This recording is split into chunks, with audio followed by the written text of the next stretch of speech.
Hi, my name is Gabe Gardner, and this is my project on an iconic image and its impact. And specifically, I am doing the Little Rock Nine.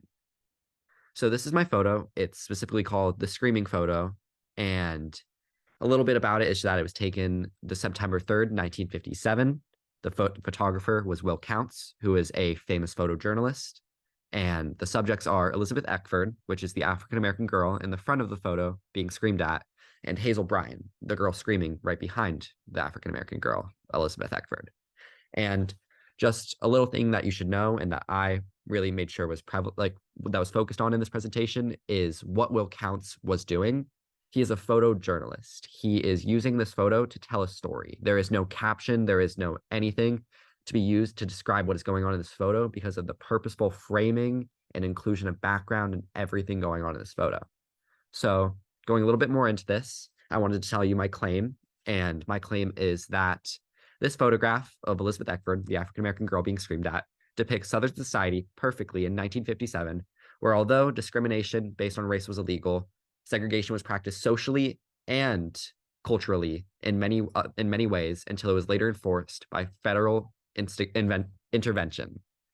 This photo proves my claim by showing the rallying crowds protesting the integration of schools in Little Rock, Alabama, and shows how racism prevailed as a societal norm far into the middle and late 1900s in the South, and even to this day now, and how people were forced to push these views aside due to federal intervention and forced integration, and, for example, schools. And once more, this photo proves this by showing how casually people rallied and screamed at Black people without any repercussions happening to them. So here's some background that I think is very important to fully understand and grasp this photo. So there is Plessy v. Ferguson, which is a Supreme Court case which made discrimination based on race legal, and it created a doctrine which many people referred to until Brown v. Board, which was separate but equal. And this doctrine, which was supposed to make everything separate but equal, making white facilities and POC facilities, never really had equality within it at all. Everything that was given to people that were POCs, and specifically Black people in this instance, was not equal. They were given the worst accommodations, but still it was called equal. And then there's Brown v. Board, which was decided in 1954. And that's something to note because this photo was 1957. And it overturned Plessy v. Ferguson because it stated that separate but equal doctrine was inherently incorrect as it made people feel less equal to them being treated as, quote, inferior. This case ended lawful segregation, but did not forever end segregation as it was still societally practiced and not enforced. So firstly, I think the biggest thing you can tell from this photo because it does not need a caption, the story tells itself via the photo, is the anger and hatred on the people's faces. Like Brian, specifically, the woman screaming at Elizabeth Eckford, and just the glares, the yelling, the screaming, the outcry. It's intense, and you can see it and you can feel it through the photograph.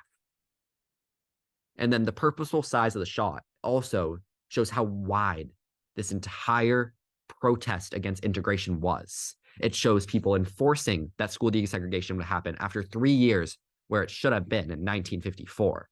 It shows the armed security guards. It shows the massive background of continuous people in the background just rolling and screaming and yelling. And that purposeful shot size, the wide shot, is really key to telling telling the story of this photograph. And then one very specific detail is the stone cold face Eckford had. Eckford was not reacting. She was staring right ahead, going on her path, and not letting anything happen to her. A woman was screaming at her. Many people, men, women, everyone, children, were screaming at her, and she held a stone cold face. And everything is targeted at her. She is the center of the frame. She is placed before everyone else, so the layer of depth points to her as the subject and shows what's happening to her. And then furthermore, going off my first point, the disgust being shown at Eckford, just attending high school, is so intense and insane.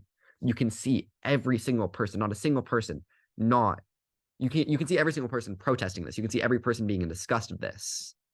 And then also, there are no other students like the Little Rock, none other of the 9 other students of the Little Rock Nine being captured in this photo. It's every single person in this photograph is white, apart from the woman in the front, Elizabeth Eckford. And then finally, the depiction of how Southern society was at the time and how so many people were actively and comfortably racist. People were showing up in masses to protest this for days, for an entire time, because of how much they hated this forced integration. And further, now I'm just going to talk a little bit about how this photo made me feel. And obviously, I'm not going to talk about every single emotion, but I feel like the biggest one first to talk about is reflective. This photo is not that long ago, not from long ago. Obviously, it was 1967, but still, in reality, that is not a long time ago. My father was born, my mother was born. They were alive during this time. They were alive when this was occurring. They were alive when the Civil Rights Bill was passed.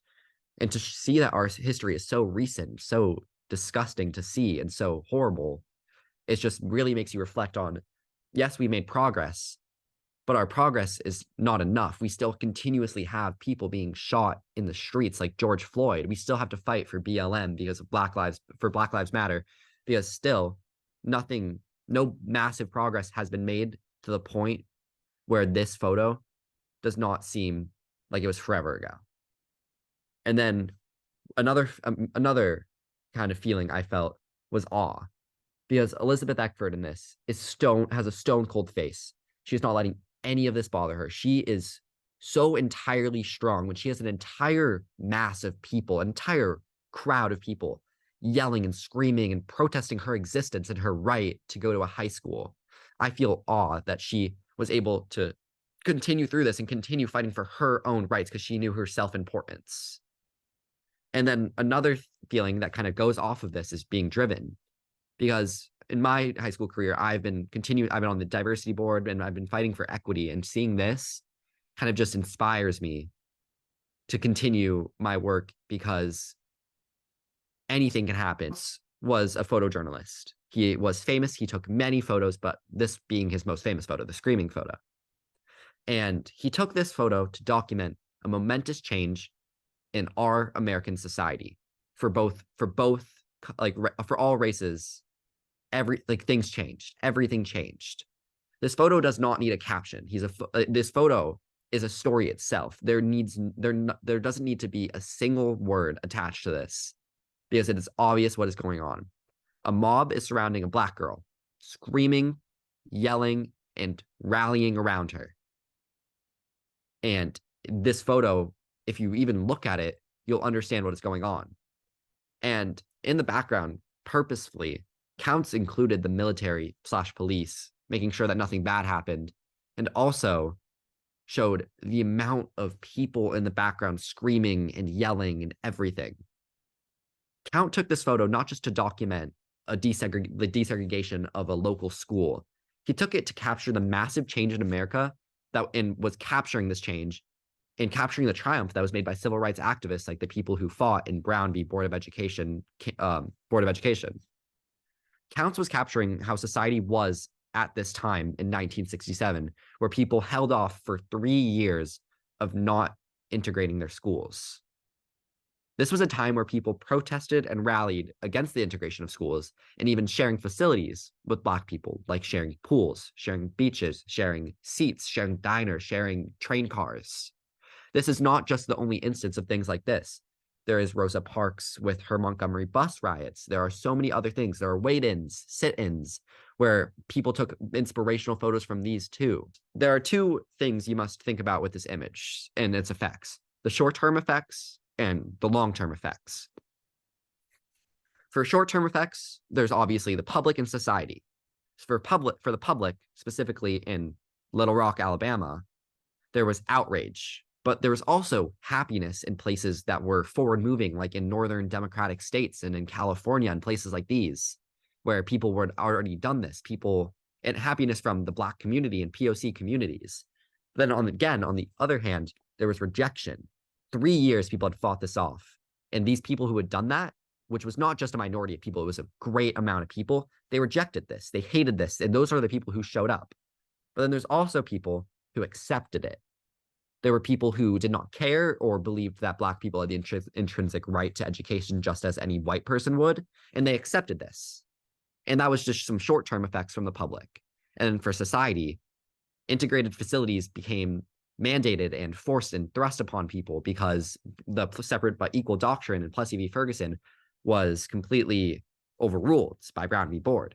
Segregation was made illegal, but again, it wasn't fully forced to be illegal due to the continuous societal practices and cultural practices of segregation where people would just be racist. It's happening today where people will choose a white man's name on a job application over a traditional ethnic name of a Black man coming from Africa because of just internal bias.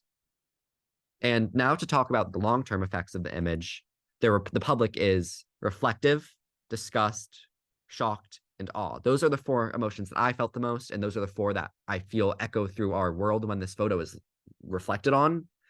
People are realizing that this wasn't just so long ago because it was black and white. It was recent. Like many Black people have only had the right to an education since their great grandparents or their grandparents.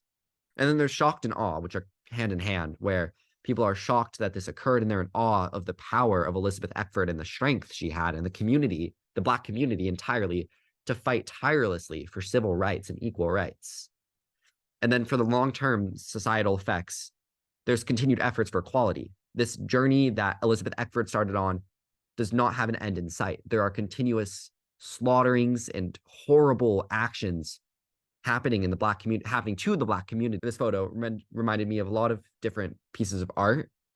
And the first is How It Feels to Be Colored Me by Zora Neale Hurston.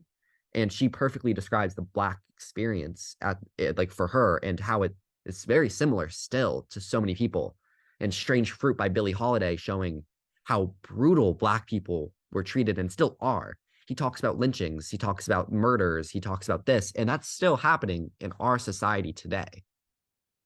And then Following the Drinking Gourd, just as another depiction of Black life and just escaping slavery, and slavery is no longer practiced, but still having to escape the forced entrapment of societal beliefs against Black people. And then the narrative of the life of Frederick Douglass, which we read in this class, also talks about just the intrinsic devaluating of a Black person's life and how it forces them to think lesser of themselves until they get awakened. And then finally, The Souls of Black Folk by W.E.B. Du Bois and The Color Purple by Alice Walker. These are both influential people who have continuously fought for Black equality, and not just Black equality, but complete racial equality in our country through BIPOC, to every single race, to every single minority, to no matter what they identify with, to have everyone be equal. And I believe just that all of these works accumulate in a sense to show this photo's impact, which is entirely just what I believe to be changing society forever. And furthermore, I just wanted to go into my final thoughts. And the photo raised many questions for me. And some of them are, what other reactions were there to integrating schools countrywide? Like what happened here in the Bay Area? What happened in Pennsylvania? And were there different reactions depending on the region? Like states who had been free states when slavery was a thing, did they have these reactions? And then what were the immediate reactions from different groups? Were people in Democratic states more supportive? Were people in Republican states more against it? And finally, did anything happen to these students? Did teachers do things? Did students do things? Did bystanders? What was their level of education? And that's led me to do more research because I want to know what happened to these students, because yes, they got the right to go to school, but they never received the rights that other white students were given of a better education and more focus. Maybe a teacher refused to teach them or answer their questions. And yeah. And here are just my citations. This image's impact is so intensely seen.